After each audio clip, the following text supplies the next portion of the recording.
সবাইকে আমন্ত্রণ বিরতিহীন 1 ঘন্টার সংবাদ দুপুরের সাথে আছি আমি ফারহানা লোপা এবং জাহিদুল বাশা। শুরুতে জানাবো সংবাদ শিরোনাম। এমপি হাজী সেলিম পুত্র ইরফানকে কাউন্সিলর পদ থেকে বরখাস্তের সিদ্ধান্ত। অস্ত্র ও মাদক মামলায় বিকেলে তোলা হবে আদালতে।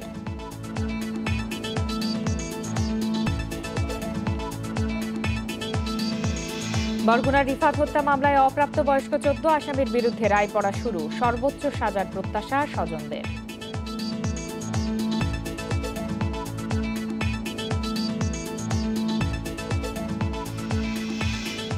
অভিযোগ গঠনে ভুল থাকায় ব্লগার ওয়াশিকুর হত্যা মামলার রায় হয়নি। অভিযোগ গঠনের পরবর্তী দিন 4 নভেম্বর।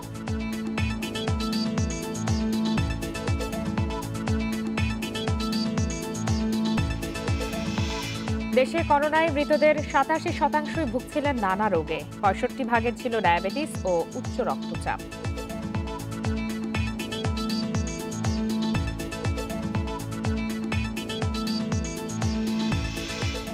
এবং 20 বছরের সবচেয়ে অজনপ্রিয় মার্কিন প্রেসিডেন্ট ট্রাম্প। 83% মানুষেরই আস্থা নেই, জরিপের ফল।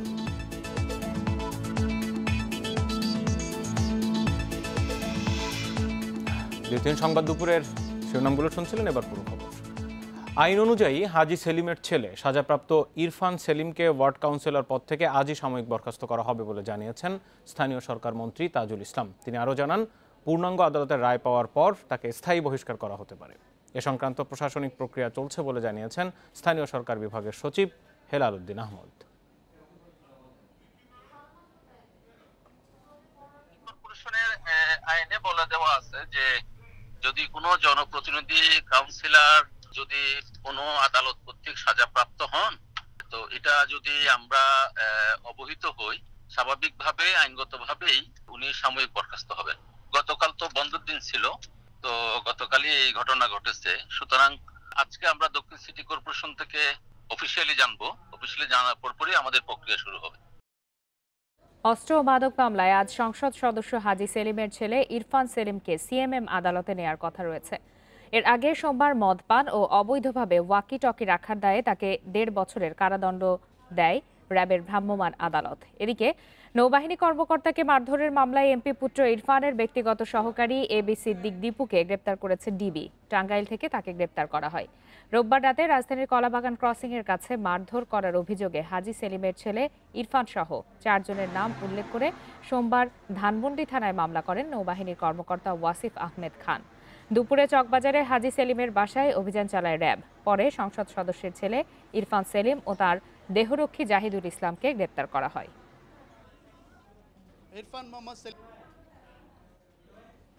বরগুনায় চাঞ্চল্যকর রিফাত শরীফ হত্যা মামলায় অপ্রাপ্তবয়স্ক 14 কিশোরের বিরুদ্ধে রায় পড়া শুরু হয়েছে। এর আগে আসামিদের শিশু আদালতে হাজির করা হয়। সকাল 9:30টায় কারাগারে থাকা 6 আসামিকে প্রিজন ভ্যানে করে আদালতে আনা হয়। 10টার মধ্যেই জামিনে থাকা বাকি 8 জনকেও হাজির করা হয়। রায় ঘোষণার দিন হওয়ায় সকাল থেকে আদালত প্রাঙ্গণে নিরাপত্তা ব্যবস্থা জোরদার করা হয়। শহরের বেশ কয়েকটি পয়েন্টে বসানো হয়েছে পুলিশের চেকপোস্ট। গত বছরের 26 জুন বরগুনা সরকারি কলেজ গেটে প্রকাশ্যে কুপিয়ে হত্যা করা হয় রিফাত শরীফকে। মামলায় 24 জনকে আসামি করে আদালতে চার্জশিট দেয় পুলিশ। এতে বলা হয়, মেসেঞ্জার গ্রুপে পরিকল্পনা করে ভয়াবহ হত্যাকাণ্ডে প্রাপ্তবয়স্ক 10 আসামির সঙ্গে অংশ নেয় 14 কিশোর। গত 30 সেপ্টেম্বর এই মামলায় রিফাতের স্ত্রী আয়েশা সিদ্দিকা মিন্নি সহ প্রাপ্তবয়স্ক 6 আসামিকে মৃত্যুদণ্ড দেয় আদালত।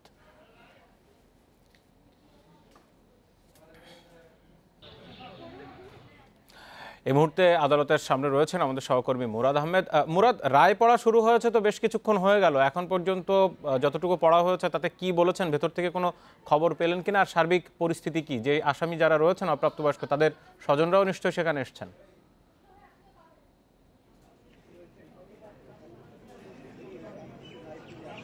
জি ধন্যবাদ। আসলে বিষয়টা হচ্ছে এখন টোটাল বরগুনা আদালত প্রাঙ্গণটি একেবারে টাইট সিকিউরিটি এতে ঢেকে দেওয়া হয়েছে।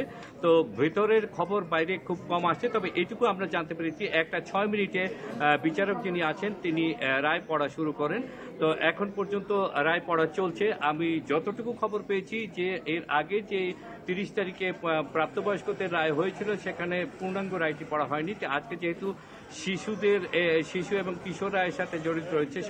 সম্ভবত এই রায়টি পরে সম্পূর্ণভাবে পড়া হবে। তো যদি পড়া হয় এটি পড়তে গেলে সময় লাগবে এবং সেক্ষেত্রে আমরা ধরেই নিয়েছি 1 থেকে 1.5 ঘন্টা সময় লাগবে। তো এই অবস্থায় এখন বলা যাচ্ছে না যে কখন রায়টি দেয়া হবে এবং কখন আমরা জানবো। আমরা একদম ঠিক পিন পয়েন্টে দাঁড়িয়েছি। আপনি দেখুন যে আদালত প্রাঙ্গণে কিন্তু ক্রমশই উৎসুক জনতার ভিড় বাড়ছে। স্বজনরা যারা রয়েছেন তারা উপরে কিছু স্বজনদেরকে আমরা দেখছি, আর বেশিরভাগ স্বজনই আদালত প্রাঙ্গণ থেকে এখন দূরে রয়েছেন।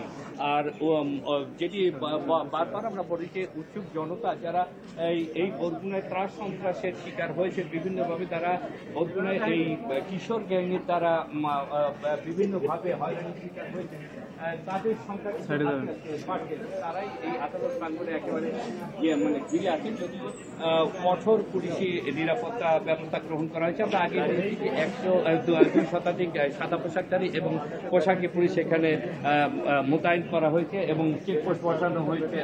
আগেই বলে রাখি যে এটি স্পর্শকাতর মামলা।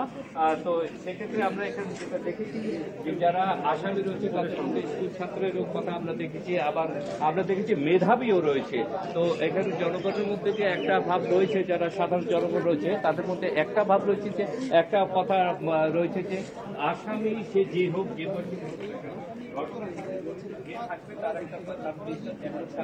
এবং তারা আসলে এই কিশোর গ্যাংয়ের এই কিশোর গ্যাং আজকে যে বিচারের মুখোমুখি হয়েছে এর একটা যদি কঠিন রায় আসে যে সম্পৃক্তদের বিরুদ্ধে, তাহলে শুধু বলতে না।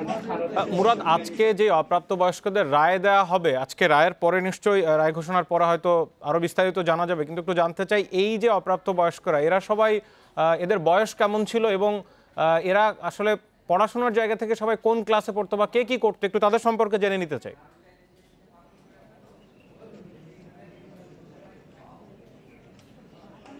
জি, এখানে তাদের বয়স আমরা যতটুকু জেনেছি 14 থেকে 17 প্লাস। হ্যাঁ, ইতিমধ্যে কারো 18 হয়েছে এমনও শোনা যাচ্ছে। তো যেহেতু তাদের মামলাটি হয়েছে শিশু এবং কিশোরের অ্যাক্টের মধ্যে, সুতরাং রায়টি সেভাবে হবে এবং পরবর্তীতে তাদের সাজার বিষয়টি যেটি হয়েছে যেটা হবে যদি হয় তাহলে সেই সাজার তারা প্রাপ্তবয়স্কদের হলে নিয়ম অনুযায়ী আবার তাদেরকে জেলে পাঠানো হবে এবং অপ্রাপ্তবয়স্ক যারা রয়েছেন তারা শিশু উন্নয়ন কেন্দ্র যেটি রয়েছে সেখানে থাকবেন। আর এদের মধ্যে আমরা দেখেছি মানে তাদের স্ট্যাটাসগুলো দেখতে গিয়েছিলাম গতকালকে রাতে, যে এদের মানে পড়াশোনা থেকে শুরু করে সার্বিক অবস্থাটা কি। তো যেটি দেখেছি যে তারা এদের মধ্যে একটা বড় অংশই ত্রাসের সাথে সম্পৃক্ত ছিল, অথবা বড় ভাই ত্রাস তিনি মাস্তান, এই একটা ভাব গড়ে উঠেছিল। আর এদের মধ্যে কিন্তু মেধাবী রয়েছে, বাসার এটাই হচ্ছে সবচেয়ে বড় বিষয়। এদের মধ্যে মেধাবী রয়েছে, ক্লাস 5-এ বৃত্তি পেয়েছে, ক্লাস 8-এ বৃত্তি পেয়েছে, এসএসসিতে A+ এবং ভালো নম্বর পেয়ে A+ পেয়েছে, এরকম 3 জনকে আমরা দেখেছি। এবং যাদের কোনো ক্রমেই এই সব জায়গায় আসার কথা ছিল না, কিন্তু প্রলোভন এবং দাপটের জন্য যেটি হয় সেটি তারা সম্পৃক্ত হলেও হতে পারেন। আর যেটি বিচারের ক্ষেত্রে প্রযোজ্য হচ্ছে এবং বিচারের ক্ষেত্রে সবচেয়ে বেশি আলোচনা হচ্ছে যে এই যে 14 জনের মধ্যে 13 জনকেই দেখা গেছে ভিডিও ফুটেজে, এখন সেটিরও পর্যালোচনা পুঙ্খানুপুঙ্খ হচ্ছে। আর রায় যেহেতু পড়া শুরু হয়েছে, প্লাস যেটি হচ্ছে যে এখানে যারা রয়েছেন 7 জন তারা 164 করে নিজেদের মানে সম্পৃক্ততার কথা ইতিমধ্যে বলেছেন। আর যেটি হচ্ছে যে এখানে যারা আছে এদের মধ্যে মানে যে এসেছিল হয়তো বয়সে ছোট ছিল, কিন্তু তার ব্যাগে রামদাওটি ছিল, যেই রামদাওটি দিয়ে কোপানো হয়েছে। এই সব কিছু মিলিয়ে একটা খুব কঠিন অবস্থার দিকে আসলে এগুচ্ছে মনে করা হচ্ছে এখন পর্যন্ত। সর্বোপরি কিছুক্ষণের মধ্যে হয়তো বা রায় ঘোষণা করা হবে, রায়ের পর জানা যাবে যে আসলে মানে কত বড় এদের সম্পৃক্ততা ছিল এবং তার বিনিময়ে তারা কি রায়টি পেলেন। তো সার্বিকভাবে এখন আবার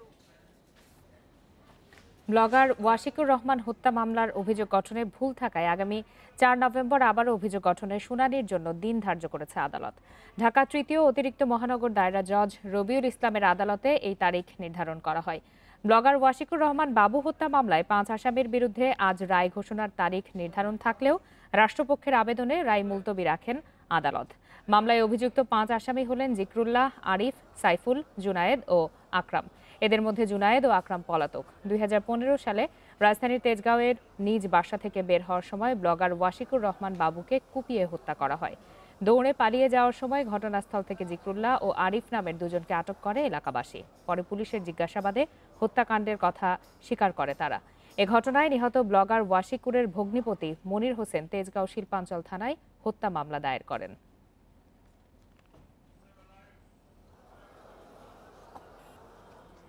এ বিষয়ে আরো বিস্তারিত জানাতে ঢাকা মহানগর দায়রা জজ আদালত থেকে যোগ দিয়েছেন সহকর্মী আল আমিন হোসেন। আল আমিন, এই যে বলা হচ্ছে অভিযোগ গঠনে ভুল ছিল আর রায় ঘোষণার তারিখ ছিল সেটিও পিছিয়ে দেওয়া হলো, তাহলে এই মামলার পরবর্তী অগ্রগতি কি আবারও অভিযোগ গঠন থেকে শুরু হবে? তেমনটাই বলেছেন এখানকার সহকারী পাবলিক প্রসিকিউটর যিনি মোহাম্মদ সালাউদ্দিন কিছুক্ষণ আগে গণমাধ্যমের সাথে কথা বলেছেন এবং আমরা জানতে চেয়েছিলাম আসলে ভুলটা কোথায় হলো।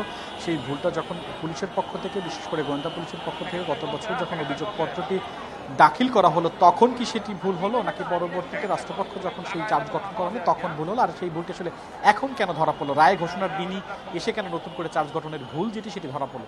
এবং জবাবে তিনি যেটি বলছেন যে 302 ধারা এবং দণ্ডবিধির 34 ধারা মোতাবেক আসলে সেই অভিযোগপত্র যেটি গঠন করা হয়েছে বা চার্জ গঠন করা হয়েছে সেখানে সেই ধারাগুলো উল্লেখ করা হয়েছিল, কিন্তু ঘটনাক্রমে 120 দণ্ডবিধির যে বি ধারাটি রয়েছে সেই ধারাটি আসলে এখানে উল্লেখ করা হয় না, যার কারণে সাইফুল ইসলাম নামে যে আসামি রয়েছেন এবং যাতে একই মামলায় সৈন্য আরেস্ট দেখানো হয়েছে, অর্থাৎ যাত্রাবাড়িতে তিনি আরেকটি মামলায় গ্রেপ্তার হয়েছেন এবং পরবর্তী তাকে এই মামলার অর্থাৎ ওয়াশিকুর রহমান বাবু হত্যা মামলার পরিকল্পনাকারী বা ষড়যন্ত্রকারী হিসেবে তাকে গ্রেপ্তার করা হয়েছে। এখন রাষ্ট্রপক্ষ থেকে বলা হয়েছে যেটি যে যদি 120-এর বিধারা সংশোধন করে ইনক্লুডিং অর্থাৎ অন্তর্ভুক্ত করা না হয় অভিযোগ চার্জ গঠনের ক্ষেত্রে, তাহলে হয়তোবা সাইফুল ইসলাম বাবু তিনি যেটি ক্যাপিটাল পানিশমেন্ট যেটি দাবি করছেন সেই ক্যাপিটাল পানিশমেন্টটি হয়তো পাবে না, যার কারণে রাষ্ট্রপক্ষের পক্ষ থেকে আসলে এই দাবিটি করা হয়েছে এবং যার পরিপ্রেক্ষিতে বিচারক তিনি আগামী 4 নভেম্বরকে শুনানির জন্য ধার্য করেছেন যে আসলেই এই ধারাটি সংযোজন করা হবে না, হবে কিনা বা বিয়োজন করা হবে কিনা সে মতে দুই পক্ষের অর্থাৎ রাষ্ট্রপক্ষের আইনজীবীও সেখানে শুনানিতে অংশগ্রহণ, পাশাপাশি আসামি পক্ষের আইনজীবীরাও থাকবেন এবং পরবর্তীতে হয়তোবা সেখানে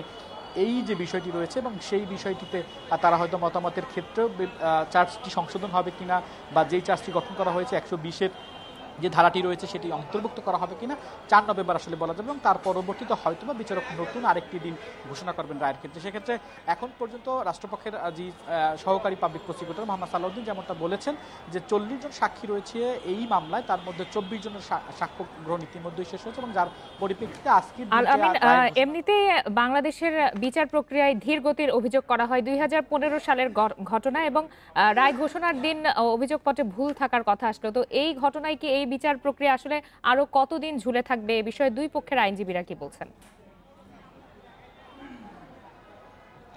রাষ্ট্রপক্ষের আইনজীবী যেটি বলছেন সেটি আসলে 120-এর বি ধারা আমি যেমনটা বলছিলাম সেটি সংশোধন সেটি অন্তর্ভুক্ত করার দাবি জানিয়েছেন। আসামি পক্ষের আইনজীবী যেমন ফারুক তাক তিনিও কথা বলেছেন, তিনিও আসলে সেটি হবে কিনা, এটি কেন করা হবে, কোন প্রক্রিয়া করা হবে বা নীতি।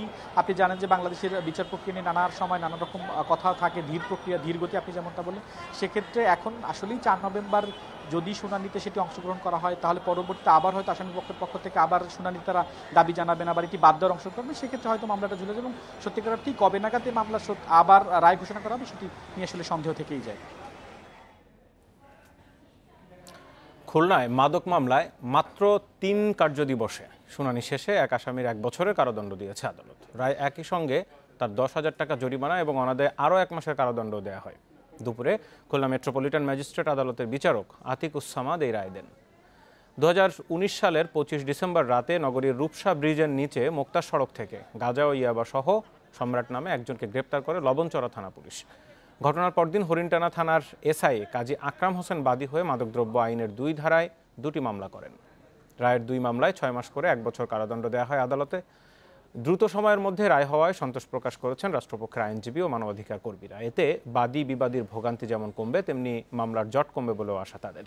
তবে রায়ের সিদ্ধান্তে অসন্তোষ জানিয়েছেন আসামি পক্ষের আইনজীবীরা, আপিলের কথা জানান তারা।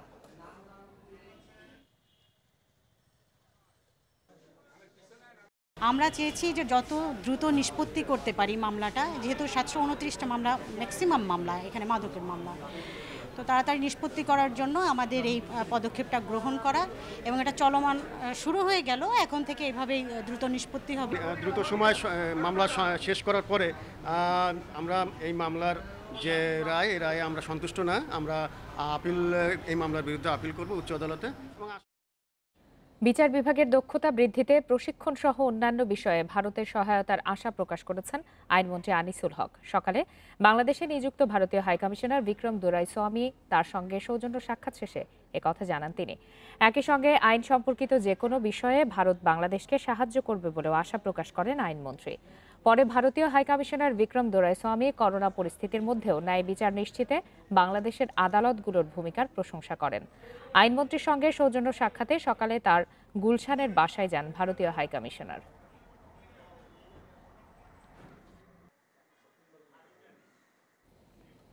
করোনায় মারা যাওয়া ব্যক্তিদের 87% দীর্ঘমেয়াদী নানা রোগে আক্রান্ত ছিলেন। এদের 65% ভুগছিলেন ডায়াবেটিস ও উচ্চ রক্তচাপে। স্বাস্থ্য বিভাগের টেলিহেলথ সেন্টার থেকে এই তথ্য পাওয়া গেছে। চিকিৎসকদের পরামর্শ, আগে থেকে অন্য রোগে আক্রান্ত ব্যক্তিরা করোনা আক্রান্ত হলেই হাসপাতালে চিকিৎসা নিতে হবে। প্রথম একজন করোনা আক্রান্ত হিসেবে মৃত্যুবরণ করেছেন। দেশে করোনায় প্রথম মৃত্যু 18 মার্চ। এরপর সময়ের সঙ্গে সঙ্গে বেড়েছে মৃত্যুহার। সংক্রমণ শুরুর 234তম দিন পর্যন্ত মারা গেছেন 5800-র বেশি। স্বাস্থ্য বিভাগ ও A2I এর টেলিহেলথ সেন্টারে 24 অক্টোবর পর্যন্ত 2118 জনের তথ্য বিশ্লেষণ করে দেখা গেছে মৃতদের 36 ভাগের ডায়াবেটিস, 29 ভাগের উচ্চ রক্তচাপ, 12 ভাগের হৃদরোগ, 9 ভাগের কিডনি রোগ ও 3 ভাগের শ্বাসকষ্টজনিত জটিলতা ও 2 ভাগের স্ট্রোক ছিল। ডায়াবেটিসটা সবচেয়ে বড়। এটার কারণে ওদের যে থ্রম্বোসিস হচ্ছে, আমরা বলি যে ওদেরকে আমরা হেপারিন দিয়ে চিকিৎসা করি, ওই জিনিসটা ডায়াবেটিস রোগীদের মধ্যে প্রবণতাটা বেশি দেখা যাচ্ছে। তাহলে এটা অন্য রোগীদেরও হচ্ছে, ডায়াবেটিস না থাকলেও হচ্ছে, কিন্তু ডায়াবেটিসের মধ্যে হওয়ার প্রবণতাটা বেশি।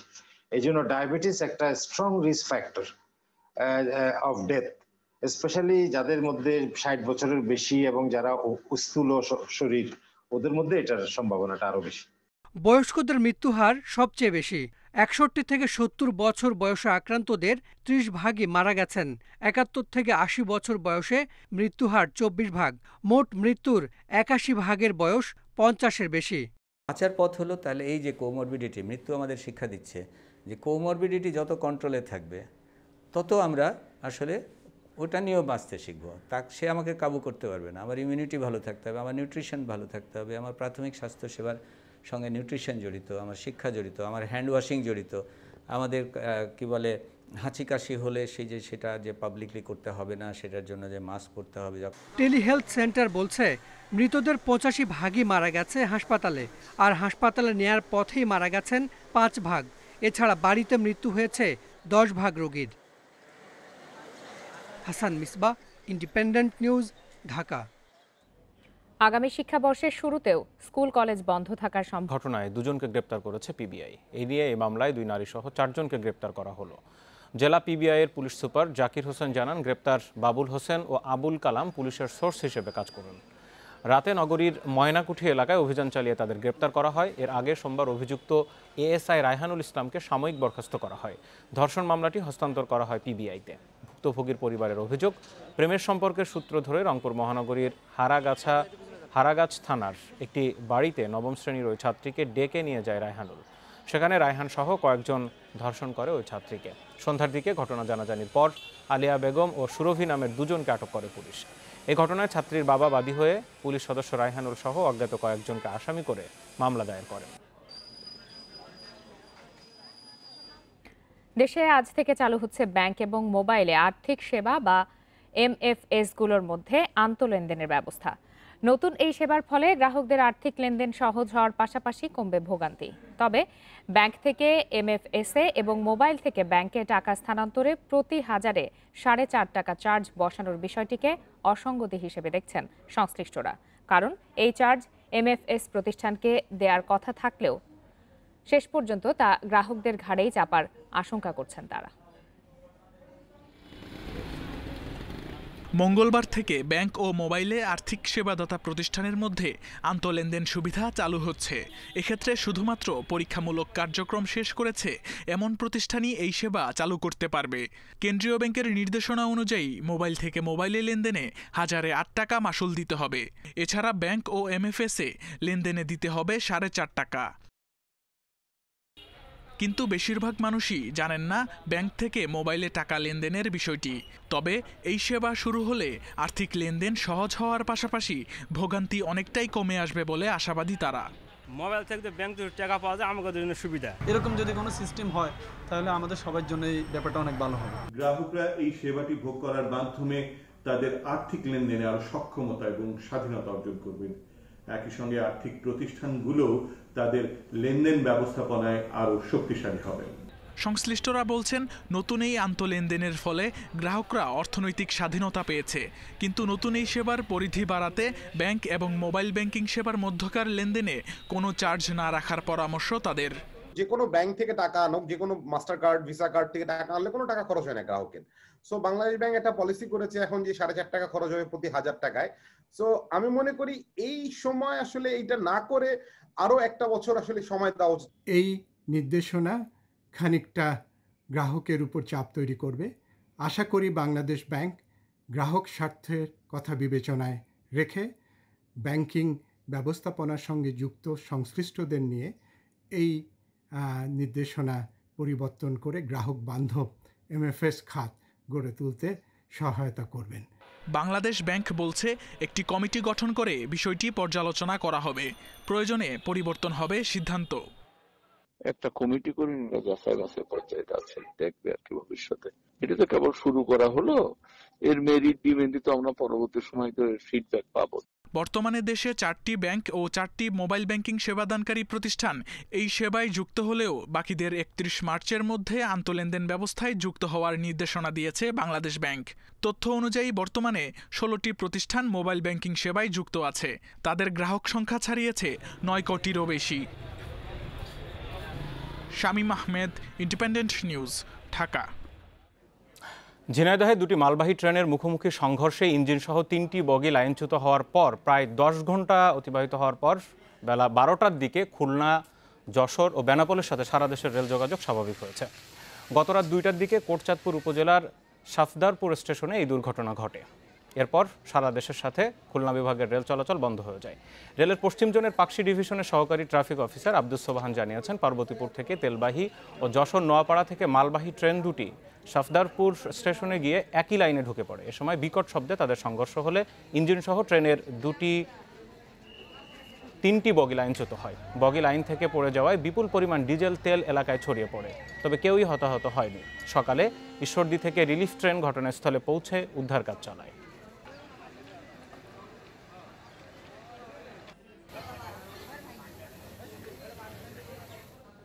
বিরতিহীন সংবাদ দুপুরে আছেন আপনারা। সংবাদে আরো যা আছে, পাকিস্তানের পেশোয়ারে মাদ্রাসায় বোমা বিস্ফোরণ, নিহত অন্তত 7 জন, আহত 70, ব্যবহার হয়েছে 5 কেজি বিস্ফোরক।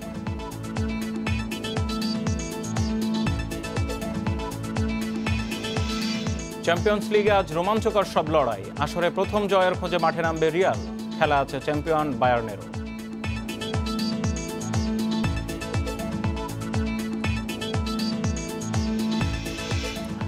সড়ক সংস্কার কাজ চলছে নবীনগর চন্দ্রা মহাসড়কের ডোমনা এলাকায়। টেন্ডার হয়েছে ঢাকা জেলার এলজিইডির মাধ্যমে। সংস্কার কাজ তত্ত্বাবধান করছে সাভার এলজিইডি। অথচ সংস্কারাধীন এই সড়কটি গাজীপুর সিটি কর্পোরেশনের আওতাধীন বলছেন স্থানীয় জনগণ ও জনপ্রতিনিধিরা। অন্যদিকে নিয়ম মেনে টেন্ডারের মাধ্যমে সাভার এলজিইডির কাছ থেকে এই কাজ বুঝে পাওয়ার দাবি ঠিকাদারি প্রতিষ্ঠানের। দীর্ঘদিন বেহাল অবস্থায় পড়ে থাকার পর শুরু হয়েছে নবীনগর চন্দ্রা মহাসড়কের সাথী ফ্যাশনের সামনে থেকে মুসলিম টেক পর্যন্ত 690 মিটার সড়কের সংস্কার কাজ। প্রায় 1,19,90,000 টাকা ব্যয় ধরা হয়েছে প্রকল্পের। তবে ঢাকা জেলা এলজিইডির আওতাধীন সাভার উপজেলা এলজিইডির তত্ত্বাবধানে সড়কটির উন্নয়ন কাজ চললেও এবার সড়কটির যে অংশে উন্নয়ন কাজ চলছে সেই অংশটুকু গাজীপুর সিটি কর্পোরেশনের 1 নম্বর ওয়ার্ডের ডোমনা মৌজার আওতাধীন, এমন দাবি স্থানীয়দের। বাংলাদেশ ক্রীড়া শিক্ষা প্রতিষ্ঠানের দক্ষিণ পাশ থেকে ভিতরে মাজার রোড একটা নাম আছে, মাজার রোড, ওইটা সহ মাজার হয়ে এই জায়গাটা পুরোটাই আমাদের গাজীপুর সিটি কর্পোরেশনের 1 নং ওয়ার্ডের আওতাধীনের মধ্যে আছে। আমাদের হাতিল এবং ইয়ের আশেপাশে আমাদের সীমানা আছে, একদম ডুমনাথ বড়ইবাড়ি, এই 3টা মৌজায় আমাদের গাজীপুর সিটি কর্পোরেশন। এই জটিলতা নিয়ে জানতে চাইলে সাভার উপজেলা এলজিইডি অফিসের প্রধান প্রকৌশলী বিষয়টি খতিয়ে দেখার আশ্বাস দেন। ওভারঅল আমাদের তো ডিপিসি মুক্ত রাস্তা ছাড়া তো আমরা কোনো রাস্তা করি না। অবশ্যই সেটার আমাদের আইডিয়া আছে, সেই হিসাবে চেইনের রাস্তা দেখি আমরা যতটুকু আমাদের ডিপিপিতে অনুমোদন হয়েছে মিনিস্ট্রি থেকে চেইনের, আমরা ঠিক ততটুকু করবো, বাইরে করার আমাদের সুযোগ নেই। তবে ঠিকাদারি প্রতিষ্ঠান নিজামুদ্দিন এন্টারপ্রাইজের দাবি, ঢাকা জেলা এলজিডি অফিস থেকে টেন্ডারের মাধ্যমে কাজ পাওয়ার পর সাভার উপজেলা এলজিডি কর্তৃপক্ষ তার প্রতিষ্ঠানকে কাজ বুঝিয়ে দিয়েছে। এটা হচ্ছে আপনার শিমুলিয়া ইউনিয়নের মধ্যে পড়ছে, এটা সাভার উপজেলাতে, এটা গাজীপুরে পড়ে নাই, এটা শিমুলিয়ার মধ্যে পড়ছে। আর শিমুলিয়া গাজীপুরের মধ্যে পড়লে গাজীপুরের জেলা এক্সচেঞ্জ অফিস থেকে টেন্ডার হয়েছে। এটা যেহেতু এটা হচ্ছে ঢাকা এলজিডি এক্সচেঞ্জ অফিস। এর মধ্যে সাভার উপজেলা এলজিইডির তত্ত্বাবধানে গাজীপুর সিটি কর্পোরেশনের ১ নম্বর ওয়ার্ডের সীমানার ভিতর নবী টেক্সটাইল থেকে কবরস্থান পর্যন্ত আরও একটি সড়কে টেন্ডার হয়েছে। Independent news desk. জয়পুরহাটে রোপা আমন খেতে বেড়েছে ইঁদুরের উপদ্রব। ধান গাছের গোড়া, কাণ্ড ও কচি শীষ কেটে বিঘার পর বিঘা ফসল নষ্ট করছে ইঁদুরের দল। প্রচলিত পদ্ধতিতে ইঁদুর দমন না হওয়ায় বিপাকে পড়েছেন কৃষকরা। এ অবস্থায় উৎপাদন ব্যাহত হওয়ার আশঙ্কা করছেন তারা। জয়পুরহাটে এবার বন্যার প্রকোপ না থাকায় রোপা আমনের আবাদ ভালো হয়েছে, নেই পোকামাকড়ের আক্রমণ। এতে বাম্পার ফলনের আশা ছিল চাষিদের, কিন্তু যে মুহূর্তে ধানের শীষ দেখা দিয়েছে তখনই বেড়েছে ইঁদুরের উপদ্রব। প্রচলিত পদ্ধতিতে ইঁদুর দমন করতে না পেরে বিপাকে পড়েছেন চাষিরা। ধান কাটে তছনছ করে দিছে, এই যে ধান চালের দাম বেশি, কি করে আমরা করে বাঁচবো, এইরকম করে চাষার পরে ইঁদুর। আমরা হলো কটকবরা লিছি, পত্তন নিছি, তে হলো ইঁদুরে সব খাইয়ে শেষ করেছে, তা আমরা কি খাইয়ে বাঁচবো, আমরা গরিব মানুষ। ইঁদুরের আক্রমণে নষ্ট ফসলের ক্ষতি পুষিয়ে নেওয়া কঠিন। এ অবস্থায় উৎপাদন ব্যাহতের আশঙ্কা করছেন অনেক চাষি। এখানে শত শত বিঘা ধান ইঁদুরে কেটে ধ্বংস করে দিচ্ছে, এটার কোনো প্রতিকার পাওয়া যাচ্ছে না বা এটা দমনও করা যাচ্ছে না। মাঠা ইঁদুর যেটা প্রত্যেকটা জমি ধান কাটে বিনাশ করতেছে, সরকার কোনো একটা পদক্ষেপ নেয় তাহলে খুব ভালো হয়। ধান খেতে বীজটোপ ব্যবহার সহ চাষিদের নানা পরামর্শ দিচ্ছে কৃষি বিভাগ। এরই মধ্যে সরকারিভাবে শুরু হয়েছে ইঁদুর নিধন কর্মসূচি। দুই ধরনের বীজটোপ বাজারে আছে, একটি হচ্ছে কন্টাক্ট পয়জন, একটি সিস্টেমিক পয়জন। কন্টাক্ট পয়জনগুলো এগুলো খাওয়ার সাথে সাথে ইঁদুর মারা যায়, কিন্তু সিস্টেমিক যেগুলো এগুলো খাওয়ার পরে ইঁদুর মারা যায়। আমরা বিশেষ করে কৃষকদেরকে সিস্টেমিক যে পয়জনগুলো আছে, বীজগুলো আছে, এগুলোকে আমরা ব্যবহার করতে বলছি। এবার জেলার ৭১,৪১০ হেক্টর জমিতে রোপা আমনের আবাদ হয়েছে। নষ্ট জমির পরিমাণ ও ক্ষতিগ্রস্তদের তালিকা তৈরি করে সহায়তার কথা জানিয়েছে কৃষি বিভাগ। Independent news desk. 18 বেকি নদীর দুই পাড়ে উদ্যোগ নেওয়া হয়েছে সবুজ বনায়নের।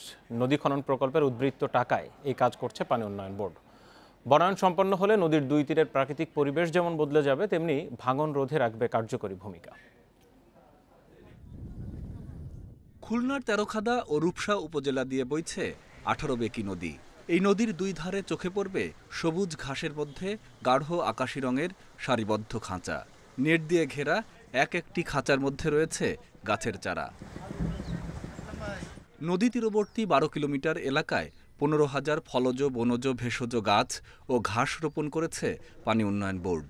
নদীর ভাঙন রোধ ও প্রাকৃতিক পরিবেশ রক্ষায় এই উদ্যোগ। পরিবেশ বান্ধব গাছপালা পুরো 18 বাকি নদীর দুই পাড় দিয়ে লাগিয়েছে এরা। যার সামনে যে সময় পড়তেছে আমরা দেখাশোনা করতেছি, এর দায়িত্ব তো আমাদের সবারই।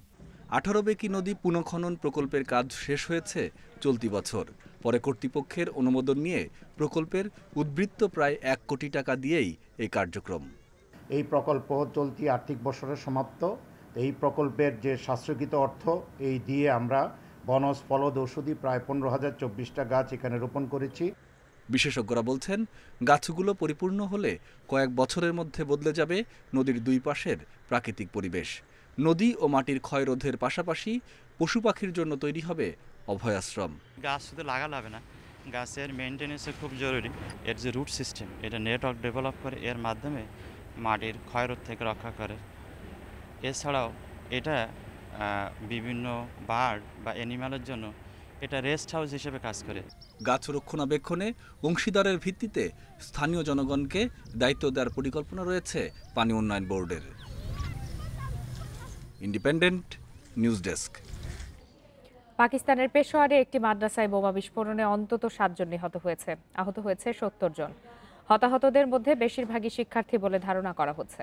আহতদের মধ্যে 2 জন শিক্ষক রয়েছে বলে জানিয়েছে পুলিশ। আহতদের মধ্যে অনেকের অবস্থা আশঙ্কাজনক। হামলায় 5 কেজি বিস্ফোরক ব্যবহার করা হয়েছে বলে জানিয়েছে তারা। সকালে পেশোয়ারের দার কলোনিতে এই ঘটনা ঘটে। বিস্ফোরণের পর পুরো এলাকা ঘিরে রেখে আলামত সংগ্রহ করছে আইন শৃঙ্খলা বাহিনী। এখনও বিস্ফোরণের দায় স্বীকার করেনি কোনো গোষ্ঠী।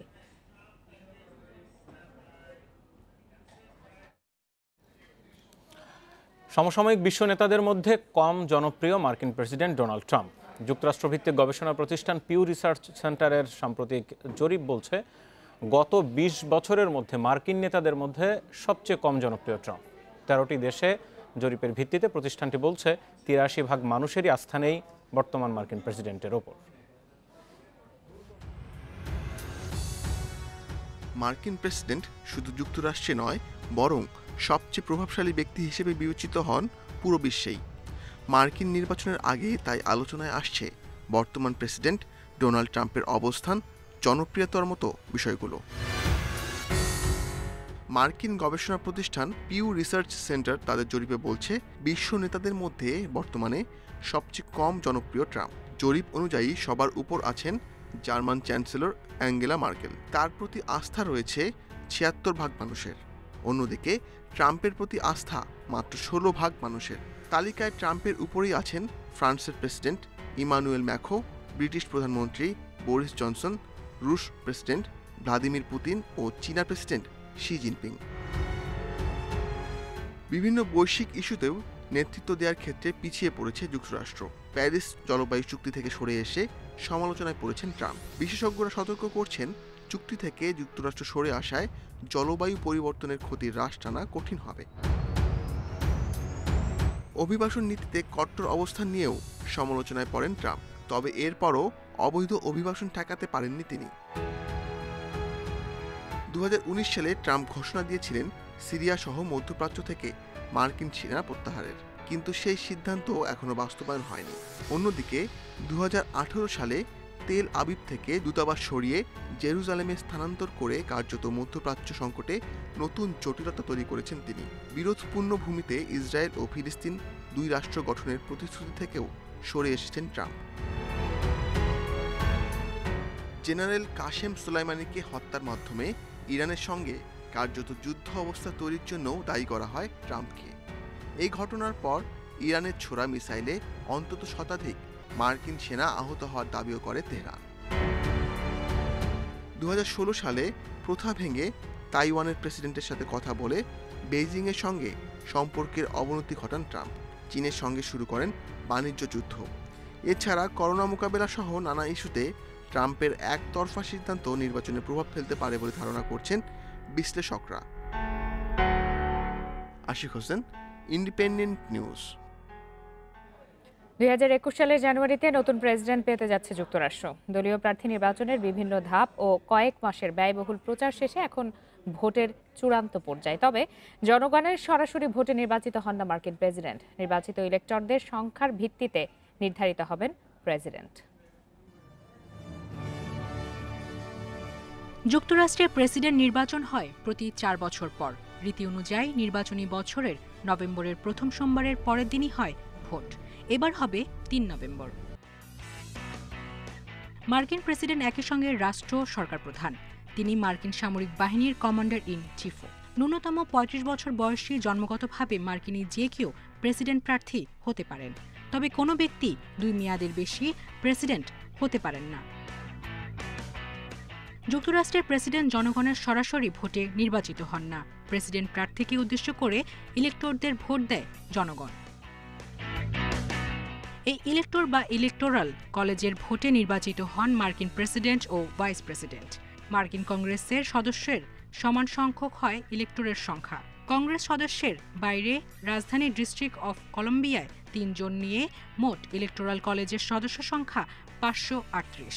এর মধ্যে প্রেসিডেন্ট হতে একজন প্রার্থীর দরকার কমপক্ষে 270 ইলেক্টোরাল ভোট। নির্বাচনের ফল ঘোষণার পরে নিশ্চিত হওয়া যাবে কে হচ্ছেন পরবর্তী মার্কিন প্রেসিডেন্ট। তবে আনুষ্ঠানিক ঘোষণার জন্য অপেক্ষা করতে হবে আরও 2 মাস। ডিসেম্বরে ভোট দিবেন নির্বাচিত ইলেক্টরেরা। যুক্তরাষ্ট্রের সংবিধান অনুযায়ী পরের বছরের 6 জানুয়ারি আনুষ্ঠানিক ঘোষণার পর 20 জানুয়ারি শপথ নেবেন নতুন প্রেসিডেন্ট। কোনো প্রার্থীর সংখ্যাগরিষ্ঠতা বা 270 ইলেকটোরাল ভোট পেতে ব্যর্থ হলে প্রেসিডেন্ট ও ভাইস প্রেসিডেন্ট নির্বাচনের দায়িত্ব বর্তায় মার্কিন কংগ্রেসের উপর। কংগ্রেসের নিম্নকক্ষ হাউস অফ রিপ্রেজেন্টেটিভ প্রেসিডেন্ট ও উচ্চকক্ষ সিনেট ভাইস প্রেসিডেন্ট নির্বাচিত করে। Saira Khan, Independent News. ভারতে করোনায় গত 3 মাসের মধ্যে একদিনে সবচেয়ে কম শনাক্ত মৃত্যু হয়েছে, কিন্তু ইউরোপ এবং যুক্তরাষ্ট্রে বাড়ছে সংক্রমণ। বিশ্বজুড়ে একদিনে করোনায় আরও 5,000 মানুষের মৃত্যু হয়েছে। এই নিয়ে করোনায় মোট 11,64,000 প্রাণহানি হয়েছে। 24 ঘন্টায় বিশ্বে নতুন করে 4,02,000 রোগী শনাক্ত হয়েছে, যা নিয়ে বিশ্বের 214 দেশ ও অঞ্চলে মোট আক্রান্ত এখন 4,37,00,000-এরও বেশি। যুক্তরাষ্ট্রের 24 ঘন্টায় করোনায় সবচেয়ে বেশি মৃত ও শনাক্ত রেকর্ড হয়েছে। সোমবার দেশটিতে করোনা ভাইরাসে 510 জনের মৃত্যু হয়েছে। নতুন করে শনাক্ত হয়েছে 66,000 মানুষ। ফ্রান্সে একদিনে 26,000 রোগী শনাক্ত হয়েছে। দেশটিতে দৈনিক সংক্রমণের হার সরকারি হিসাবের থেকে দ্বিগুণ বলে জানিয়েছে দেশটির প্রধান বৈজ্ঞানিক উপদেষ্টা। যুক্তরাজ্যে 21,000 করোনা রোগী শনাক্ত হয়েছে। স্পেনে শনাক্ত হয়েছে 17,000 রোগী। দেশটিতে আগামী কয়েক সপ্তাহ করোনার বিস্তার বাড়বে বলে আশঙ্কা করছে দেশটির স্বাস্থ্য বিশেষজ্ঞরা। এদিকে ইতালিতে গত 24 ঘন্টায় 17,000 রোগী শনাক্ত হয়েছে। বিস্তার ঠেকাতে জারি করা হয়েছে কড়াকড়ি, কিন্তু নিষেধাজ্ঞার বিরুদ্ধে বিক্ষোভে নেমেছে সাধারণ মানুষ। মিলানে পরিস্থিতি সামাল দিতে টিয়ার গ্যাস ছোড়ে পুলিশ। তুরিনে পুলিশের ওপর ককটেইল হামলা চালায় বিক্ষুব্ধ জনতা। বিস্তার বাড়ায় বেলজিয়ামের লিস শহরে করোনা আক্রান্ত ডাক্তারদের চিকিৎসা সেবা চালিয়ে যাওয়ার নির্দেশ দেওয়া হয়েছে। বন্ধ করে দেওয়া হয়েছে ব্রাসেলসের দোকানপাট ও ব্যবসা প্রতিষ্ঠান। রাশিয়ায় শনাক্ত হয়েছে 17,000 রোগী। বসনিয়ায় করোনার সংক্রমণ বাড়ায় ঘরের বাইরে মাস্ক পরা বাধ্যতামূলক করা হয়েছে। বিস্তার বাড়ায় ক্রোয়েশিয়া ও স্লোভেনিয়ায় কড়াকড়ি আরোপ করা হয়েছে। ব্রাজিলে একদিনে 17,000 রোগী শনাক্ত হয়েছে। এদিকে বিস্তার না কমলেও অর্থনীতি সচলে 7 মাস পর বার ও রেস্তোরাঁ খুলে দিয়েছে আর্জেন্টিনা। ভারতে গত 3 মাসের মধ্যে সর্বনিম্ন করোনা রোগী শনাক্ত হয়েছে। সোমবার দেশটিতে 36,000 করোনা রোগী শনাক্ত হয়েছে। মারা গেছে 505 জন। স্বাভাবিকতা ফেরাতে ধীরে ধীরে কার্যক্রম বাড়ছে দুবাইয়ের আন্তর্জাতিক বিমানবন্দরে। Lutfa Fauzia, independent news.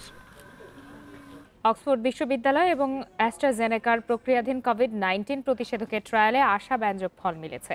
ভ্যাকসিনটি corona আক্রান্ত নবীন ও প্রবীণ উভয়ের শরীরেই রোগ প্রতিরোধ ক্ষমতা তৈরি করতে সক্ষম বলে জানিয়েছে ব্রিটিশ ওষুধ প্রস্তুতকারক প্রতিষ্ঠানটি।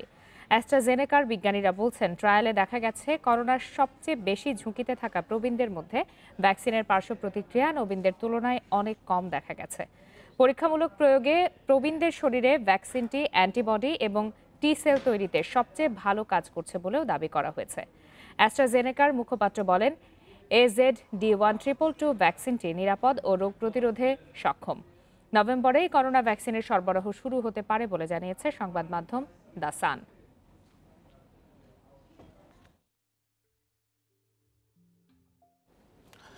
গভীর সংকটে ভারতীয় বাংলা চলচ্চিত্রের নন্দিত অভিনেতা সৌমিত্র চট্টোপাধ্যায়ের শারীরিক অবস্থা। সোমবার হাসপাতাল সূত্রে জানানো হয়েছে তাকে ভেন্টিলেশনে রাখা হয়েছে। কিডনির অবস্থার অবনতি নিয়েও উদ্বিগ্ন চিকিৎসকেরা। বয়স ও নানা আনুষঙ্গিক রোগের কারণে পারিপার্শ্বিক সংক্রমণ দেখা দিয়েছে। তার শরীরে হিমোগ্লোবিনের মাত্রা কম এবং সোডিয়াম ও পটাশিয়ামের তারতম্য ঘটেছে। রক্তে অক্সিজেনের পরিমাণে তারতম্য হওয়ায় মাঝে মাঝেই বাড়তি অক্সিজেন দিতে হচ্ছে। করোনা আক্রান্ত হয়ে 2 সপ্তাহ আগে কলকাতার বেলভিউ হাসপাতালে ভর্তি হন তিনি। এখনও সেখানে চিকিৎসাধীন সৌমিত্র চট্টোপাধ্যায়। গত সপ্তাহে তার করোনা পরীক্ষার ফল নেগেটিভ আসে। চ্যাম্পিয়ন্স লিগে আজ রোমাঞ্চকর সব লড়াই। আসরে প্রথম জয়ের খোঁজে মাঠে নামবে রিয়াল, আর টানা দ্বিতীয় জয়ের লক্ষ্যে লিভারপুল লড়বে মিডল্যান্ডের বিপক্ষে। একই সময় মার্শের চ্যালেঞ্জ নেবে ম্যান সিটি। ম্যাচগুলো শুরু হবে রাত 2টায়। এর আগে রাতে ডিফেন্ডিং চ্যাম্পিয়ন বায়ার্ন মিউনিখের প্রতিপক্ষ লোকোমোটিভ মস্কো। দারুণ ছন্দে বায়ার্ন মিউনিখ। ডিফেন্ডিং চ্যাম্পিয়নদের গ্রুপে সবচেয়ে বড় প্রতিপক্ষ আতলেতিকো মাদ্রিদ। সে আতলেতিকেই 4-0 গোলে হারিয়ে আসর শুরু করেছে বাভারিয়ানরা। এরপর বুন্দেসলিগায় ফ্রাঙ্কফুর্টকেও হারিয়েছে বড় ব্যবধানে। উঠতে থাকা হান্সি ফ্লিকের দলকে রুখে দেয়া কঠিন হবে লোকোমোটিভ মস্কোর জন্য। কোভিড কোয়ারেন্টাইন শেষ হয় এই ম্যাচে গিনাব্রিকে পাচ্ছে বায়ার্ন। এদিকে শাখতার দোনেৎস্কের কাছে হেরে আসর শুরু করেছে রিয়াল মাদ্রিদ। প্রথম জয়ের খোঁজে থাকা লস ব্লাঙ্কোদের সামনে এবার মনসেনগ্লাডবাখ। এর আগে কখনোই জার্মান ক্লাবটির চ্যালেঞ্জ নেয়নি রিয়াল। অচেনা প্রতিপক্ষের মুখোমুখি হবার আগে এল ক্লাসিকোর দুর্দান্ত জয়ে উজ্জীবিত জিদানের দল। এইডেন হ্যাজার্ড ফিট হয়ে ফেরায় শক্তিও বেড়েছে। হ্যাজার্ড স্কোয়াডে যোগ দিয়েছে, চোট কাটিয়ে সে ভালো অবস্থায় আছে। এটা আমাদের জন্য খুশির খবর। ম্যাচের অবস্থা বিবেচনায় প্রয়োজন হলে হ্যাজার্ডকে খেলাবো। লিভারপুলও মাঠে নামছে আজ। প্রতিপক্ষ ডেনমার্কের ক্লাব মিডুল্যান্ড। আয়াক্সের বিপক্ষে 1-0 গোলের জয় দিয়ে আসর শুরু করা অলরেডস দ্বিতীয় ম্যাচেও জয়ের ব্যাপারে আত্মবিশ্বাসী। তবে ফন্ডাইকের অবর্তমানে রক্ষণ সামলানো চ্যালেঞ্জিং হবে। ফন্ডাইককে যে কোনো দল মিস করবে। বিশ্বের সবচেয়ে সেরা সেন্টার হাফ সে। তাকে ছাড়া লাইন আপ ঠিক করা সহজ না। সবচেয়ে বড় ব্যাপার, টানা দীর্ঘদিন সে খেলে গেছে। ফন্ডাইকের সঙ্গে খেলে অভ্যস্ত দলের সবাই। আসলে টানা দ্বিতীয় জয়ের খোঁজে ইংলিশ জায়ান্ট ম্যানচেস্টার সিটিও লড়বে মার্শের বিপক্ষে। হার দিয়ে টুর্নামেন্ট শুরু করা মার্শেই ঘরের মাঠে জিততে মরিয়া। সিটির জন্য বড় চ্যালেঞ্জ আগুয়েরো জেসুসকে ছাড়া মাঠে নামা। ইনজুরির কারণে দুজনই সাইডলাইনে। আক্রমণ ভাগে স্টার্লিংয়ের সঙ্গে তাই দেখা যাবে ডি ব্রুইনা ও ফোডেনকে। ফেরদৌস ইসলাম, ইন্ডিপেন্ডেন্ট নিউজ। বরগুনায় রিফাত শরীফ হত্যা মামলার অপ্রাপ্তবয়স্ক যে 14 জন আসামি রয়েছে তাদের রায় ঘোষণা করা হয়েছে। রায়ে 14 জনের 6 জনকে 10 বছর কারাদণ্ড দেওয়া হয়েছে। এছাড়া অন্যান্য আসামিদের বিভিন্ন মেয়াদে কারাদণ্ড দেওয়া হয়েছে। এই খবর নিয়ে বিস্তারিত জানবো। আমাদের সহকর্মী মুরাদ আহমেদ এই মুহূর্তে রয়েছেন বরগুনার কারাগারের আদালতের সামনে। সকাল থেকে তিনি আপডেট জানাচ্ছিলেন। মুরাদ, রায় তো হয়ে গেল, এখন সর্বশেষ সেখানে কি পরিস্থিতি, আর অনেকক্ষণ ধরেই রায় পড়া হয়েছে, কোনো পর্যবেক্ষণ এসেছে কিনা?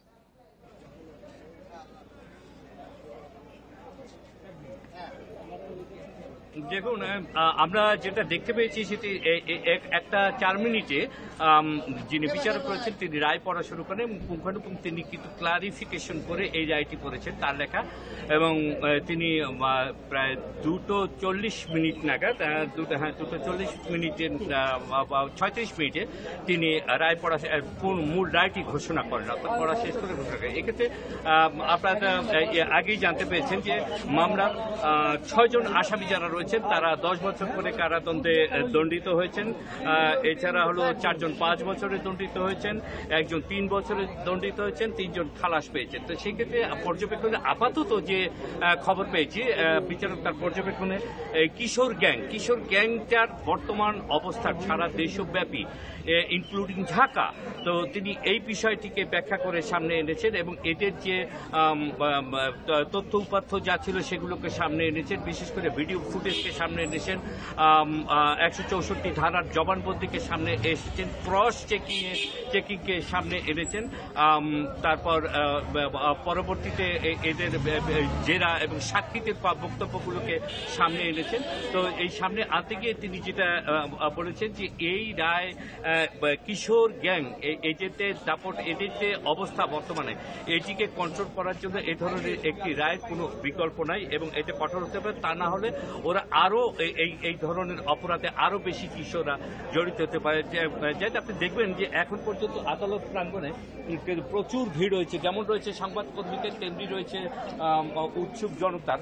এবং এরা যেটি এসেছিলেন একটি রায়, অন্তত যেভাবে যে অংশে জড়িত থাকছে, শিশু হোক যে কিশোর হোক অথবা সে যেই হোক না কেন, যে অংশেই সে জড়িত থাকে সে যেন অন্তত যদি অপরাধ করে থাকে তাহলে অপরাধ থেকে সে যেন ছুটে যেতে না পারে। সেপ্টেম্বর এই মামলায় প্রাপ্তবয়স্কদের যে রায় দেওয়া হয়েছিল সেখানে 6 জনের মৃত্যুদণ্ড দেওয়া হয়েছিল মিন্নি সহ, তার ভিতরে রিফাত ফরাজি যখন আমরা ভিডিও ফুটেজে যেটি দেখেছি তা যখন সে ধারালো অস্ত্র দিয়ে কোপায় তখন তার ছোট ভাই কিন্তু জড়িয়ে ধরেছিল। এটি বিভিন্ন ভিডিও ফুটেজে দেখা গেছে। তার ছোট ভাইয়ের কি সাজা হলো?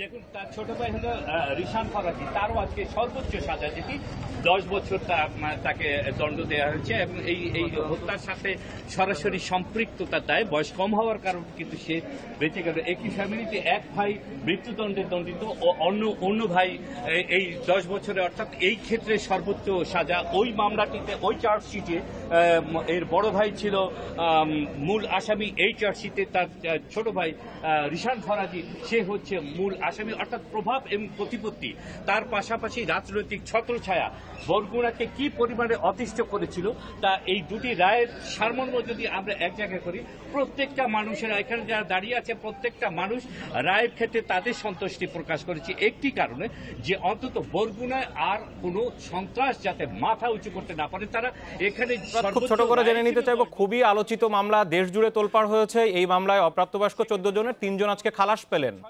তাদের আসামি কেন করা হয়েছিল, কোন গ্রাউন্ডে আসামি হলেন, আর আজকে খালাস বা পেলেন কিভাবে?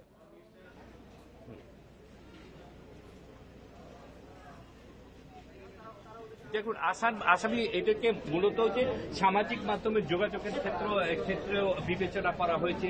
তারপর এদেরকে ওই স্থানে অবস্থান করাকালীন দেখা গেছে সে স্কুল থেকে বের হয়েছিল বা চাকরি করেছিল, কিন্তু গ্রুপ, সবচেয়ে বড় কথা ছিল যে একটি গ্রুপ, এই মেসেঞ্জার গ্রুপ যেটা ছিল, সেই মেসেঞ্জার গ্রুপের মেম্বার হিসাবে এরা প্রায় প্রত্যেকে সম্পৃক্ত ছিল। এই কারণে কিন্তু এদেরকে আসামি করা হয়। পরে যদি তারা তাদের নিজস্বতা এবং তাদের অপরাধী তারা ছিলেন না এইটুকু প্রমাণ করে যদি তারা বেরিয়ে আসতে পারে, সেক্ষেত্রে আসলে কেউ কারো দ্বিমত ছিল না। কিন্তু সরকার পক্ষে যারা ছিলেন তারাও জেগে বসেছিলেন, তারাও তাদের তথ্য উপাত্ত বিশ্লেষণ করেছিলেন এবং এখানে এনেছিলেন। আর বিচারক যিনি রয়েছেন তিনি কিন্তু রায়ের পাশাপাশি তার বিশ্লেষণে যে কথাগুলো বলেছেন সেটি এই সমাজের কথা, সেটি এই বরগুনার কথা। এই বরগুনার ত্রাস সন্ত্রাস সম্মিলিতভাবে যে অবস্থা সৃষ্টি হয়েছিল তৎকালীন সময় তার বর্ণনা তিনি দিয়েছেন। তিনি এটাকে দেশ পর্যায়ে কোন পর্যায়ে গিয়েছে কিশোর গ্যাং, এইটাকে কিশোর গ্যাংয়ের যে একটা ভয়াবহতা, এই ভয়াবহতাকে রুখতে হলে আজকে তিনি স্পষ্টভাবে যেটি বলার চেষ্টা করেছেন, আকারে ইঙ্গিতে ভাষাগতভাবে নানাভাবে চেষ্টা করেছেন, সেটি হচ্ছে কিশোর গ্যাংকে আর প্রশ্রয় দেওয়ার কোনো সময় নেই। যে অপরাধ যেখানে যে যতটুকু করবে, যার যতটুকু শাস্তির প্রয়োজন তাকে ততটুকু শাস্তিতে কোনো কার্পণ্য এখানে হয়নি বলে যারা সরকার পক্ষে লড়েছেন মামলা তারা দাবি করছেন। বিরোধীরা আপনাকে অনেক ধন্যবাদ। আলোচিত রিফাত শরীফ হত্যা মামলায় অপ্রাপ্তবয়স্কদের যেই মামলার রায়, সেই রায় ঘোষণা হয়েছে, সেই বিস্তারিত জানছিলাম। 2-3 সংবাদ দুপুরের আজকের আয়োজনে পর্যন্ত। ইন্ডিপেন্ডেন্ট টেলিভিশনের সব খবরের আরো বিস্তারিত জানতে চোখ রাখুন ফেসবুক, ইউটিউব বা টুইটারে। ধন্যবাদ সবাইকে।